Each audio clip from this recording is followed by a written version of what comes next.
Gugatan pra-peradilan yang diajukan oleh Ketua Komisi Pemberantas Korupsi Nonaktif Firly Bahuri ditolak oleh Hakim Tunggal Imelda Herawati. Putusan ini disampaikan dalam sidang putusan pra-peradilan yang digelar di Pengadilan Negeri Jakarta Selatan pada Selasa 19 Desember 2023. Adapun alasan hakim menolak gugatan pra-peradilan Firly lantaran adanya dalil yang tak dapat dijadikan landasan sehingga diajukannya gugatan. Imelda menyebut dalil itu merupakan materi pokok perkara. Selain itu, hakim juga menilai bukti yang diajukan Firly dalam gugatan pra-peradilan tidak relevan dengan kasus yang menjeratnya. Sehingga gugatan Firly dinilai tidak jelas dan Firly sah menjadi tersangka. Seperti diketahui, Firly Bahuri mengajukan pra-peradilan usai ditetapkan sebagai tersangka dalam kasus dugaan korupsi soal penanganan kasus hukum di Kementerian Pertanian ketika dipimpin oleh Syahrul Yassin Limpo. Dalam pokok permohonannya, Firly meminta agar laporan, surat perintah penyidikan hingga penetapan tersangka terhadapnya dinyatakan tidak sah. Dalam sidang sebelumnya, Firly juga telah menghadirkan dua saksi yang meringankan, yaitu Wakil Ketua KPK Alexander Marwata dan staf bernama Agus Kunchara.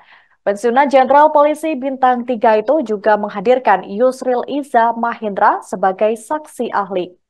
Sementara itu, dalam kasus yang menjeratnya, Firly disangkakan dengan pasal 2E atau pasal 12B atau pasal 11 Undang-Undang Pemberantasan Tindak Pidana Korupsi junto pasal 65 KUHP dengan ancaman hukuman maksimal penjara seumur hidup.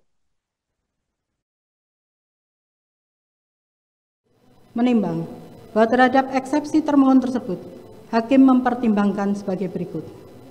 Menimbang bahwa yang dimaksud dengan obscure libel adalah dalil gugatan atau permohonan yang kacau dan kabur, bahkan kontradiktif, atau antara dalil dengan petitum yang tidak sinkron dan campur aduk.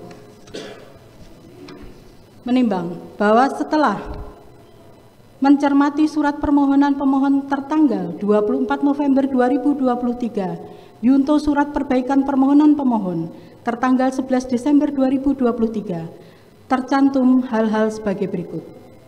Bahwa pemohon dalam mendalilkan alasan hukum permohonan pemeriksaan pra-peradilan aku adalah A. Tentang tidak sahnya penetapan pemohon sebagai tersangka pada pokoknya karena 1. Penetapan tersangka terhadap diri pemohon adalah tidak sah karena dilakukan tanpa berdasarkan pada bukti permulaan yang cukup, sekurang-kurangnya 2 alat bukti.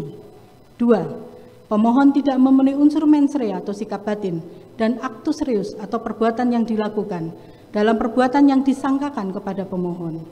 3. Tidak ada satu alat bukti pun yang dapat membuktikan perbuatan pemohon telah memenuhi keseluruhan unsur pasal 12 huruf E kecil Undang-Undang Tipikor.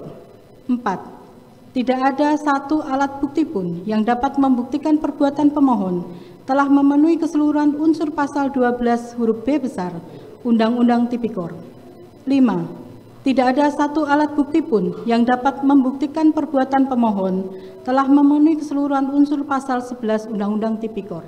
Download Tribun X sekarang, menghadirkan lokal menjadi Indonesia.